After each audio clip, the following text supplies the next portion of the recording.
Ladies and gentlemen, on the line, I have Corell Thomas. Tell everybody where you grew up. I'm from San Diego, California, man. Southeast San Diego, the Lincoln Park area. Tell everybody what your upbringing was like. Growing up in Southeast San Diego, it's urban neighborhood, gang infested.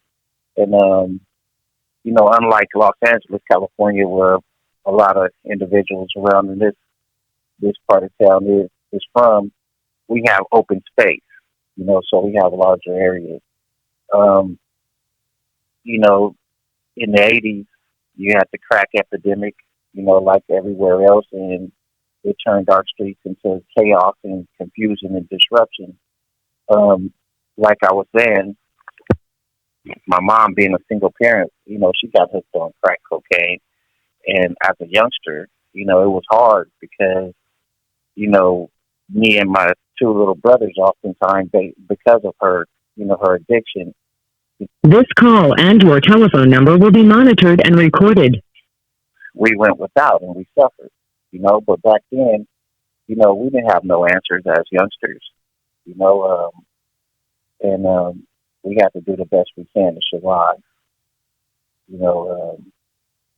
and I joined the gang, I joined the gang at the age of 12, got jumped in and thought that, hanging around with that type of crowd at that time, it was the only sense of normalcy that I could find around, but embarrassment and shame came along with that too, because everybody in this apartment complex, we lived in this large apartment complex called Bay Vista. I think they changed the name of it to Sea Breeze now, and it was good 500 plus apartments in this big complex, and people seeing what was going on, and we didn't have no idea at that time what effect it was going to have on us. We did the best we could, reaching out to family members for help. Some families, my grandparents, when they were alive, they passed on now, they would help out. But anybody that would help out, as soon as my mom found out about it, she was on them. So it was just hard. 80s was an interesting place, interesting time, I should say, especially to be involved in gangs.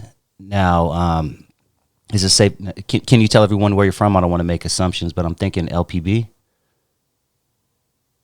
Yeah, Lincoln Park. Yeah, okay. Yeah, I was, raised in the Lincoln Park area. Yeah. Okay. Yeah. Tell us, what that was like, man. Just, what made you say, I'm gonna take this step and just and join this set. I got this saying that I say now, we all we got. And there was guys that I went to elementary school, Knox Elementary, that's where I graduated from. We all hung together, and our parents, most of our parents were doing pretty much the same thing. There was a couple of guys whose parents was working, but we found ourselves hanging with each other every day. And then, navigating throughout the neighborhood, we would see our older homies or the older guys out there, doing their thing, and we wanted to emulate that and be just like them. But, with hindsight being what it is now, I mean, I understand we found comfort in one another, going through the same thing and leaning on each other at young ages and just being around each other. We decided we wanted to be a part of this bigger group. We wanted to be a part of the Lincoln Park Blood. And we did that. It was all we had at the time, and we found what we thought was peace, what we thought was friendship, what we thought was loyalty, what we thought was a brotherhood, as we idolized those that came before us. But it turned out to be, you know, much different than what we thought. What was the next few years like for you as an active member of Lincoln Park? As an active member, we had the guys from Bay Vista Apartments. We go across the Sololo apartment, and hang with homies, fight other homies. When we graduated from the sixth grade, Knox Elementary, it was a thing to see who was the toughest to go to the Crip school, Gompers. We all, would see who was down to travel about 4 miles from our neighborhood across to their neighborhood, and 9 times out of 10 we would walk. And we learned real quick that what an enemy was. If we didn't know, we really figured it out, because every day after school they had their big homies, which was about 18, 19, 20 years old, up to about 23, waiting on us when we got out of school. And we had to fight. We had to fight past them and fight all the way down, probably about 1.5 miles before they would let us go. And that was like every day. That was my introduction to the enemy. That was my introduction to fighting someone other than the people that I knew. That was my introduction to us versus them type of mentality.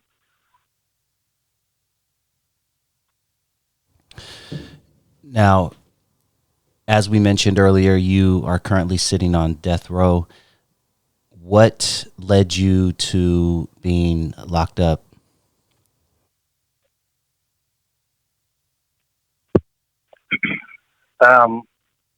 Today I can say that growing up in a household, a dysfunctional household, I seen my stepmother, jumping on my mom. I seen fights. I seen a lot of street fights and that type of activity. And I grew to believe that type of activity and then being in the gang was normal. We normalized it. Criminal thinking, criminal activity. We normalized it. So, what we call being proving ourselves and proving we were down and assaulting other people and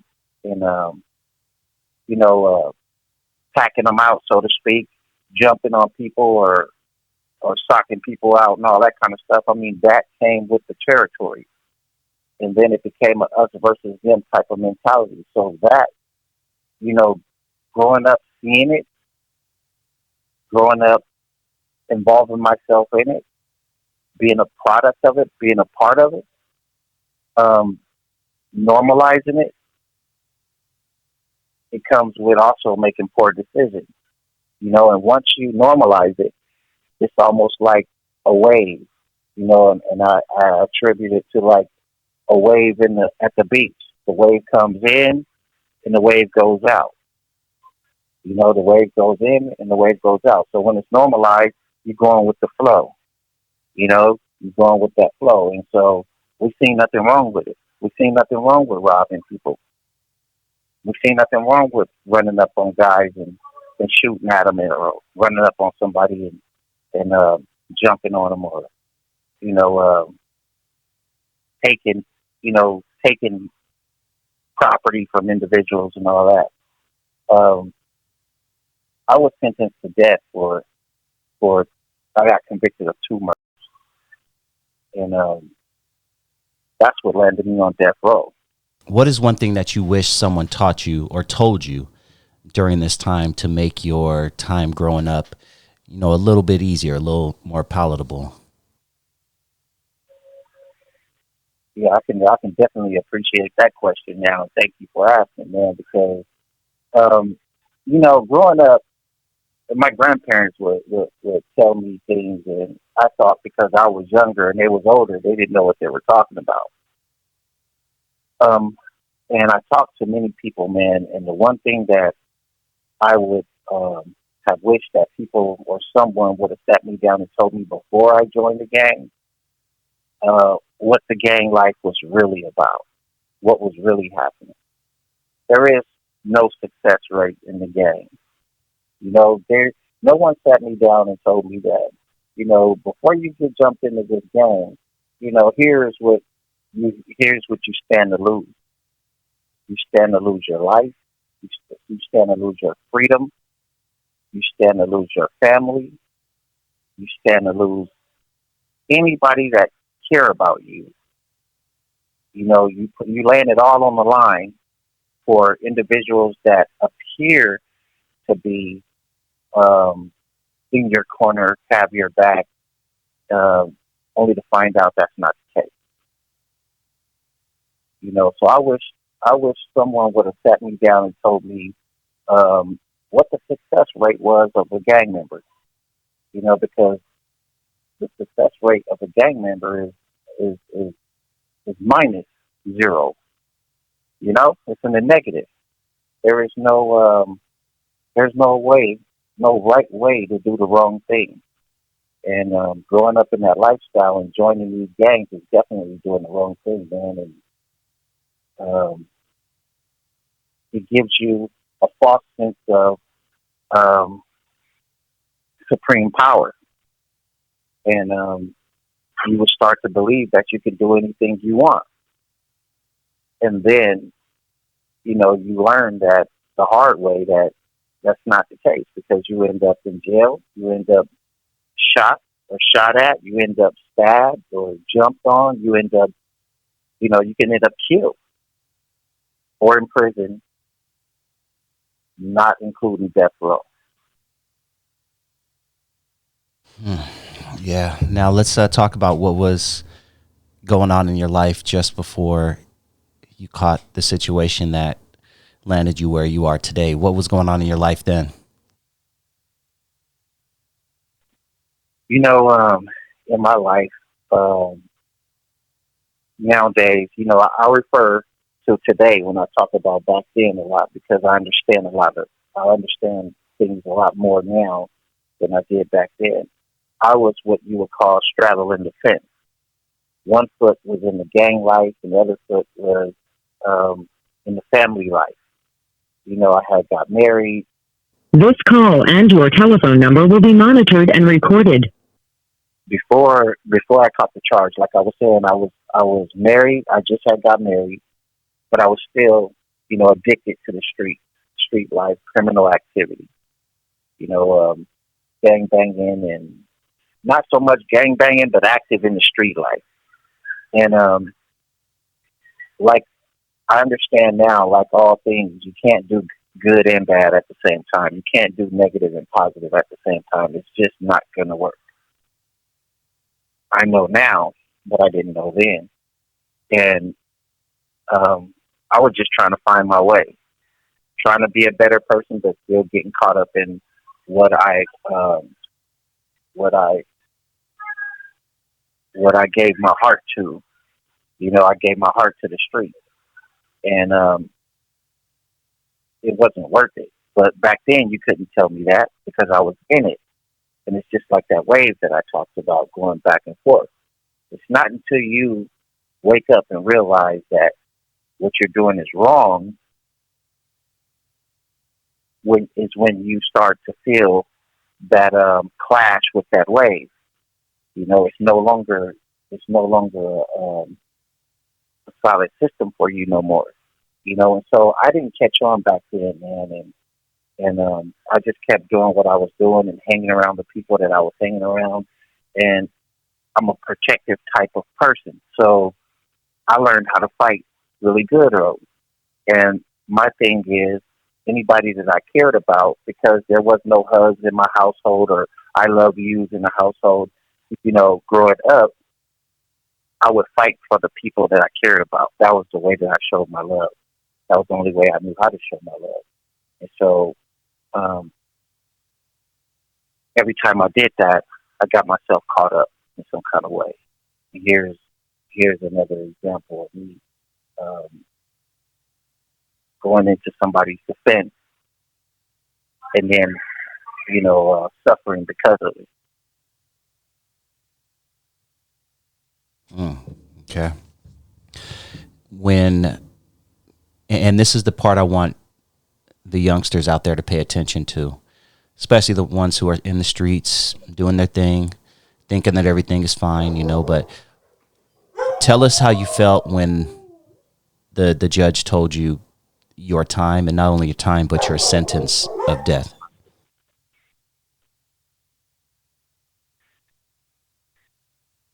It was a tough blow. I was sitting there, I knew I was going to be getting sentenced. I knew I had just got found guilty of multiple murders with special circumstances.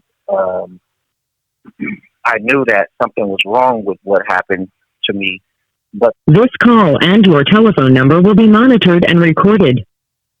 I knew there was something wrong with what happened to me. However, the criminal justice system's wheel just kept on turning. So when that judge said to me something to the effect of, I hereby now sentence you to death, you are to be remanded to the hands of the warden at San Quentin State Prison.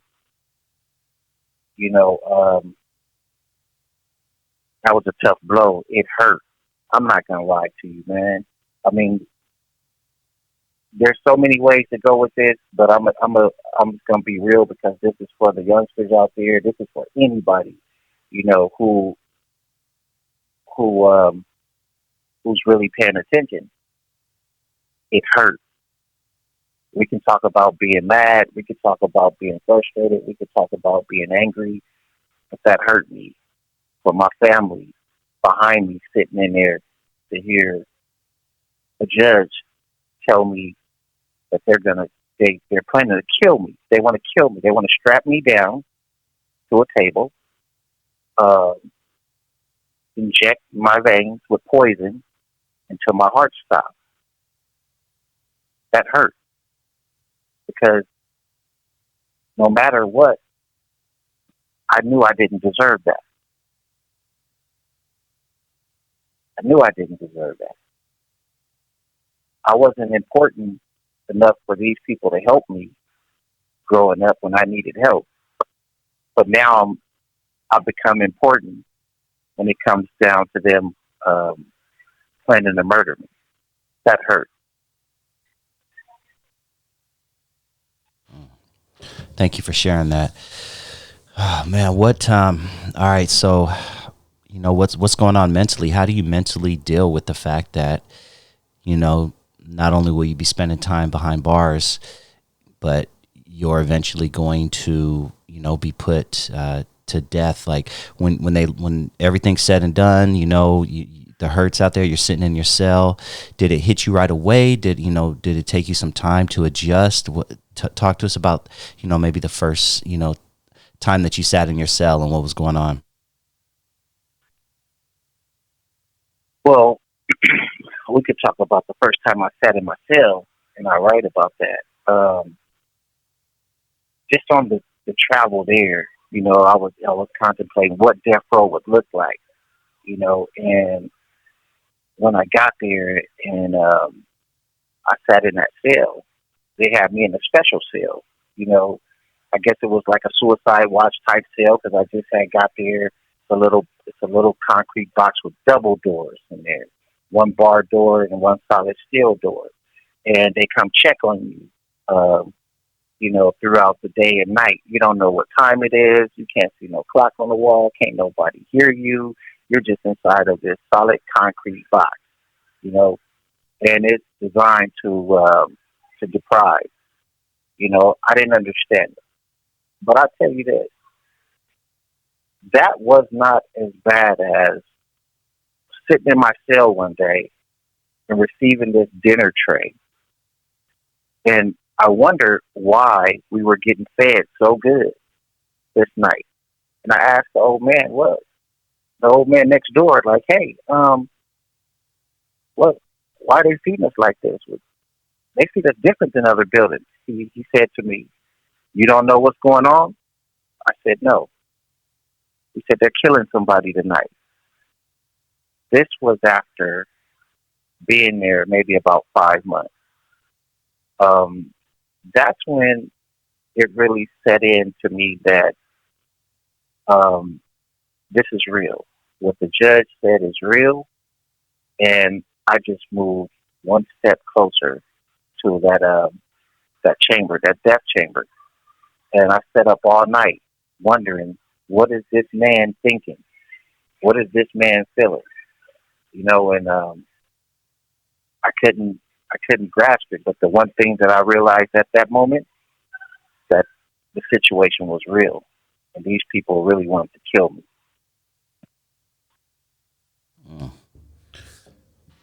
Now, talk about the laws back then, because as of now, from what I understand, the death penalty in California has been abolished. It has been, it's not a thing anymore. Is that correct, or am I not correct in saying that?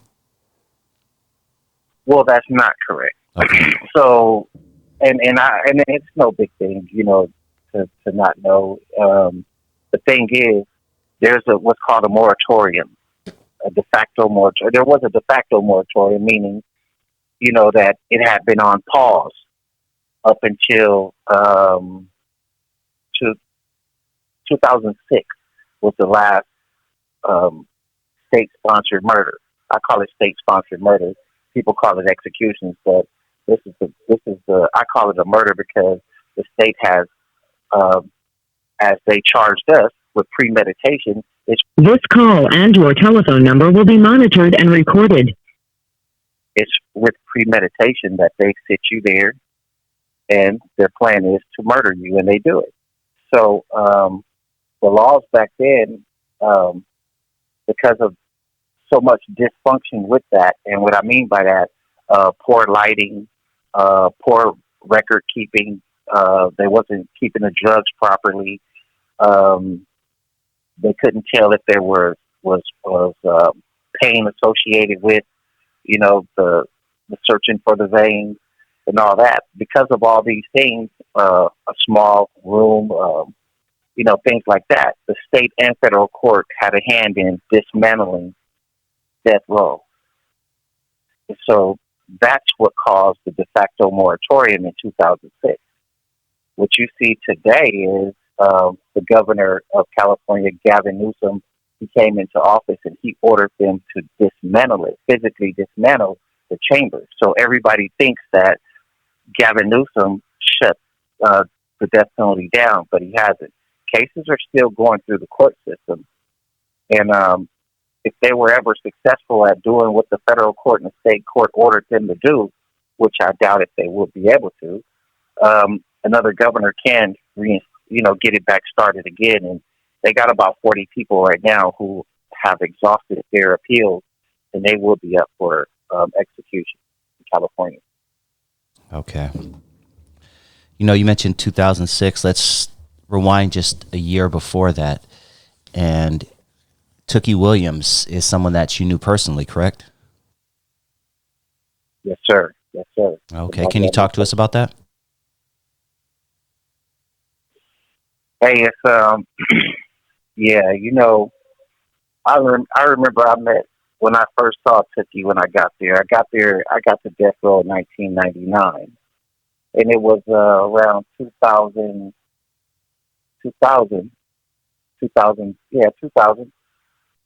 I met him, and I'm sitting in my cell, and this big dude, and I'm talking about huge, is walking down the tier with, he's on his way to the shower. He's being escorted by an officer, but I noticed when he walked past, he didn't have on regular handcuffs. We're escorted, we're handcuffed and escorted everywhere we go, even to the shower. And he was on his way to the shower. The guy had on what we call leg irons. Those are the shackles that you see on people's ankles when they're going to court or being transferred. Those are called leg irons. So leg irons are some larger handcuffs with probably 2 feet of chain in between each cuff. And this is what Tookie Williams was wearing on his way to the shower. And he stopped at my cell and he said, "Hey, big man, you need anything?" And I looked at him, and this is my first time in prison. I recognized who it was because I just had read this big article in the San Diego newspaper about him. And so I'm looking at him and I tell him no. In my mind, I'm thinking about those 1970 movies where, somebody offer you something and you're going to have to offer them something, So, I'm not doing it. And I'm looking at this big dude, probably got about some 22-inch arms, and solid, swole, walking up to my cell, asking me, do I need anything? In my mind, I'm like, hell no, I know who you are, but it didn't stop him. And I'm glad that it didn't, because what happened after that between me and him was just like, it was amazing. Tookie, from that moment right there, I had this idea that he was a monster, and I couldn't trust him. I didn't really trust nothing. I'm first time in prison, and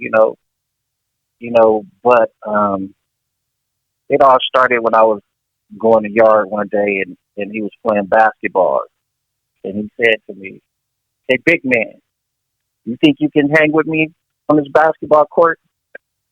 And that was a hell of a challenge. That was a challenge to me. I took that as a challenge, because I got arrested at 22 years old. And so I got to death row a few days before my 26th birthday. So I was still, in the sports, and basketball was one of my favorite sports. So I took up the offer. And as soon as I took up the offer, he said, "Well, then come on down here, get moved to this yard." And so I ended up getting moved to his yard. And I tell you, man, it was a blessing to be able to be around that man. He taught me things, brotherhood. It don't matter where you're from. We had one struggle, and that struggle was to fight for our life. He got me into writing.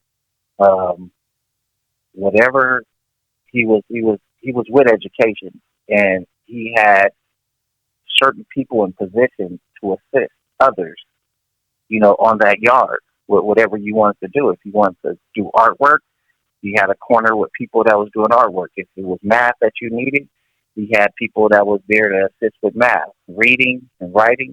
He had people to assist with that. This was all set up by him, and people willing to be around him and be a part of his system and his change. I've grown to love the guy and have the world of respect for him, because he could have made it hard for me, but he didn't. And so, I tried to work out with him. I couldn't hang with him. I would do a few push-ups and get on out of his way. We played basketball, and he was very competitive. And for him to be, as old as he was, or as young as he was, but as old as he was, because he's older than me, the man he was athletic, and the conversations were really deep about family, about unity, about peace. It was altogether different than that first day when I looked at him walking past my cell and asking me if I needed something. When I got near him, and it was a very positive experience. So I was embraced by him, and I started to learn. How to treat people. I started to look past colors. I started to look past geographical locations. I started to assist, be of service. This is where I got all this from, man. From that man right there. From him being of service and assisting me, and taking time out to communicate with me and show me who he was as I learned who I was. when he was finally put to death, what was your general thoughts? And, not only you, did it affect everyone around you inside? It absolutely did. It was hard. We were outside on the yard on one of his last days there. One of his last days before they took him through that process. We were on the general population yard, and he came and greeted a few of us and told us, they're going to come pick him up and take him through the process. And he was sure that, well, I know when he gave me a hug, he said, "Don't worry, bro. Don't worry, little bro." He said, "They're not going to kill me. I'm going to go to the main line." Those were the words that he said to me. And I believed it. Here's a man that was a mentor and like a father figure, but a big brother. And he knew what their intentions were. Just like when the judge said it to me, he knew what their intentions were, but he believed that it wasn't going to happen. And so they took on December 9th, 2005, they came and got those that they considered were his close friends, and they ended up including me in that. And so, and me, being identified as a blood, we all went to the hole, and a captain came up and asked me, "Hey, Thomas, are you a blood?" And I said, "What does my C file say?" And he said, "Well, it says you're not a gang member."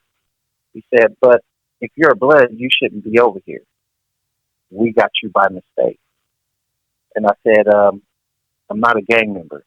That's all I said. And I wrote it out. I wrote it out in the hole because, at that time they did what they did, and we were hurt. We were sad. Another positive black person, with influence, clearly, life taking, and that was really sad. So I wrote out the investigation, and even though I was cleared of the allegation, they had an allegation that we were planning to assault prison staff and administration in the event of his murder by the state. They cleared me of the investigation, but then turned around and labeled me a blue note. And I don't even know how they did that. What's a blue note? That has nothing to do with me. Yeah, it's allegedly supposed to, well, it's a prison gang. It's supposed to. This call and your telephone number will be monitored and recorded. According to CDCR, it's a prison gang. And I thought that, that was kind of strange to me, because in order to be a part of a prison gang, you have to be in a street gang. And how could you be, they said they were going to investigate where we came from, the local law enforcement where we came from. So quite naturally, I knew that the law enforcement, if they spoke with them, was going to say I was a blood, then I'll be out of there. But they didn't do no investigation. They just labeled us as they wanted to. So here's a situation where they just placed the label on me.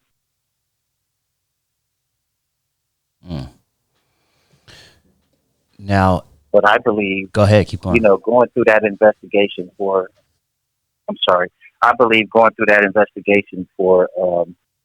Big Tip was worth it, though. I would have sat there with my mouth shut and not said a word. All the knowledge that I got from him in that short amount of time that I was with him, all the love and that he showed me, and all the respect that I have for that individual. You know, yeah, it was worth sitting there.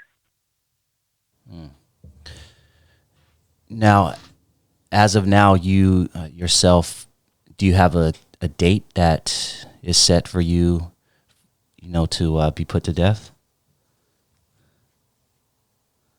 I don't have a date.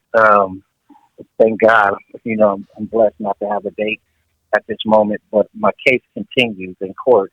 However, the state is attempting to um, convince the voters to end the death penalty, so the state will not have to provide us with representation. The state is mandated to provide us with legal representation from start to finish when you have a death sentence. So all my appeals, they're supposed to provide me with an attorney. But this program that I'm in right now, where they are housing us in different prisons, is designed to convince the voters that, hey, we got them in all these different prisons.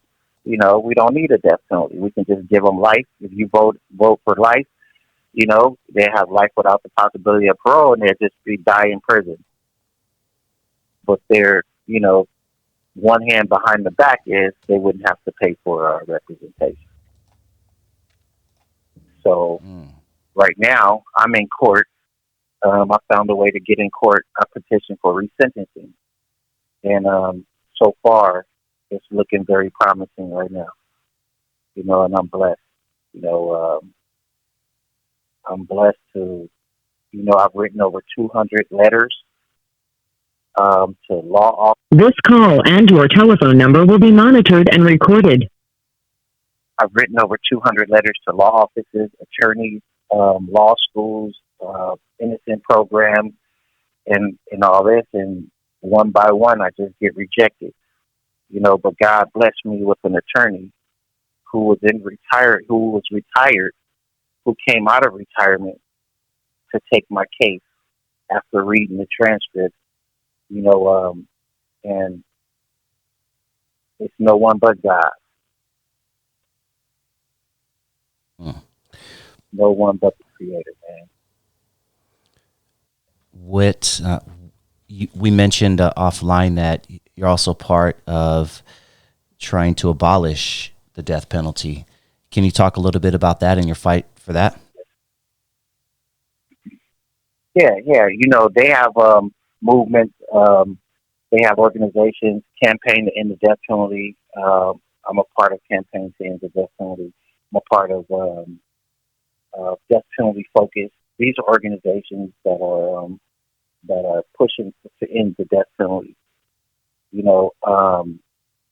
Also, I've done different interviews. Center for Constitutional Rights, World Coalition Against the Death Penalty, Democratic Progressive Caucus. I've been published for writing against a proposition, and I believe there's an article I've written. A question was posed to me, something to the effect of, is life without the possibility of parole a reason to end the death penalty?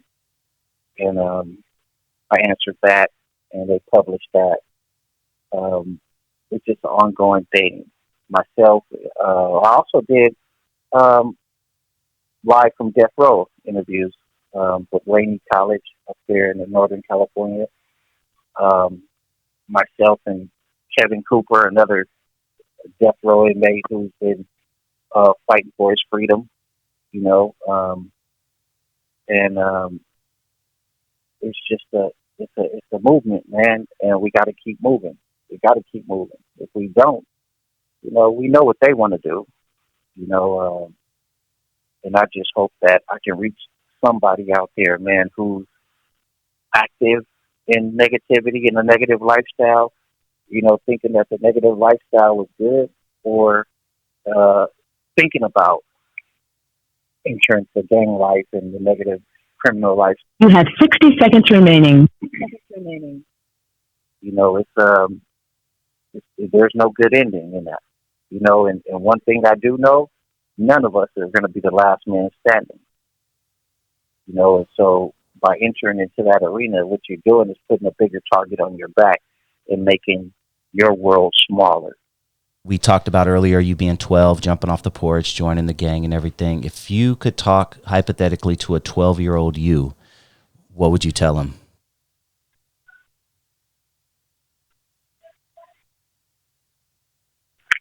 I think I would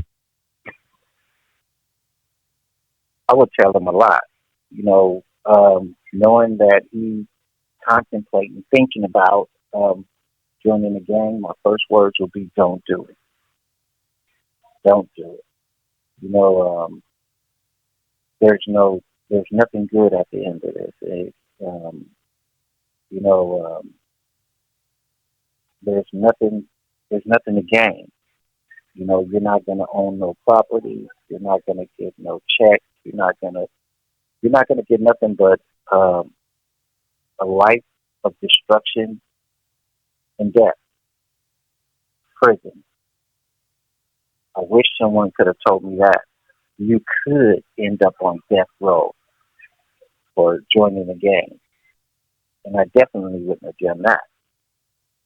So I say to the youngsters out there, especially these shooters out there, the death penalty was originally designed for 7 or 9 cases.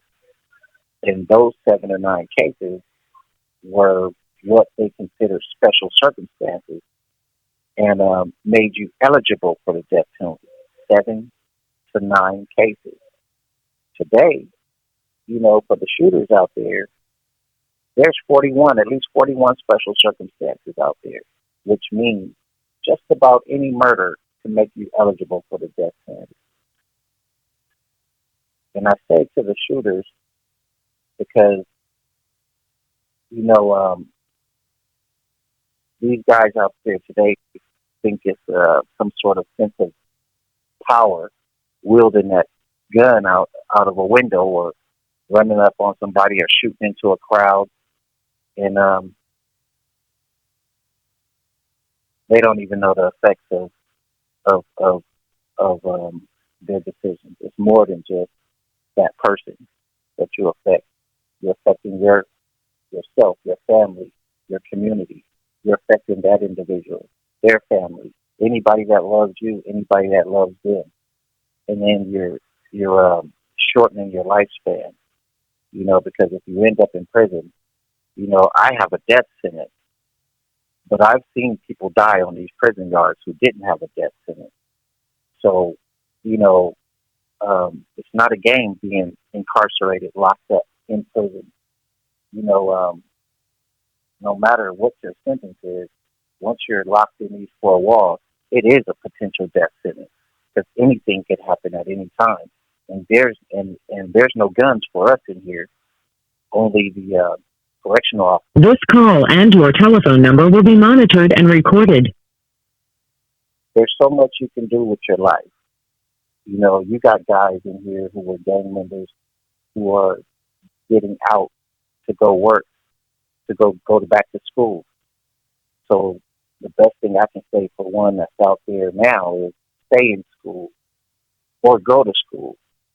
You don't have to come to prison for the light bulb to come on and for you to figure out that that's the best route to take. And there's no trophies for coming to prison. So I would definitely tell the youngsters, man, don't do it.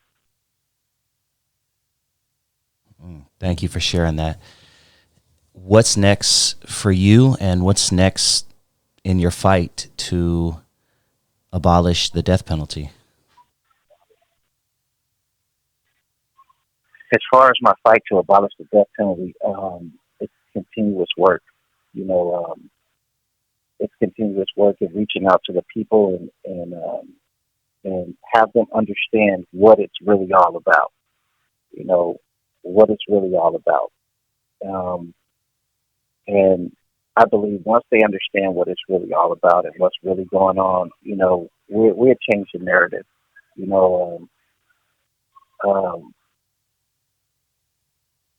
There's no way to be right taking a life for someone who took a life.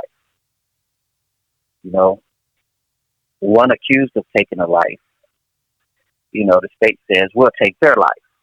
And so there's nothing good. There's nothing good to come from that. And killing is just killing, no matter how you look at it. Me personally, I'm preparing a book. And I'm working on my freedom. Once I'm successful at attaining my freedom, I'm going to travel and tell my story. There's a few organizations that agreed to give me a job upon my release, and I want to be able to come back into the prison system, the juvenile hall system, and give hope to those who have given up, who feel like they have no hope. My thing will be, look at me. I went all the way to death row, and here I am, and you can do it too. That'll be my message. Are there any shout outs or anything you want to promote? The floor is yours, man. Yeah, man. First of all, I want to thank God for waking me up every day, man, and allowing me to make it through the struggle thus far, and for his continuous protection on me, man. So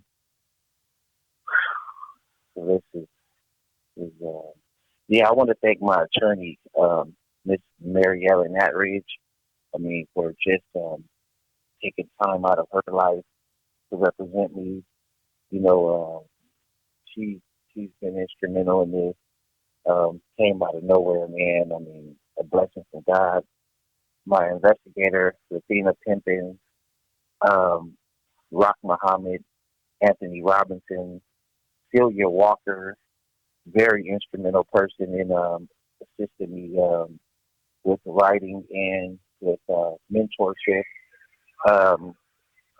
Billy Moore, Archie Moore's son, the famous boxer, Billy Moore and Sheila Malvo of ABC Youth Foundation.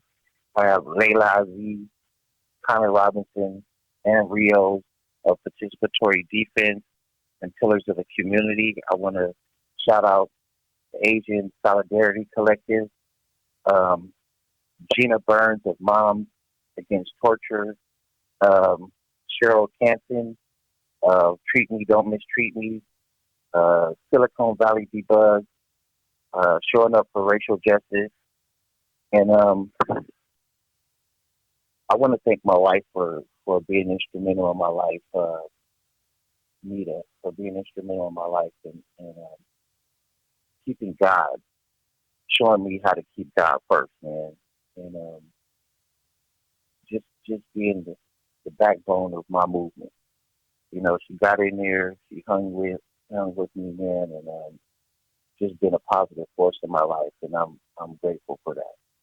I'm grateful for someone wanting to come into my life and just be a part of me and be a part of everything that I go through, my ups and my downs, my goods, my bads. I'm just so grateful for her, man. And most definitely, I want to say thank you and Perry Thompson for giving me the opportunity, man, to come on here. This call and your telephone number will be monitored and recorded. Come on here and tell my story. I really thank you, man. I really appreciate you. Thank you.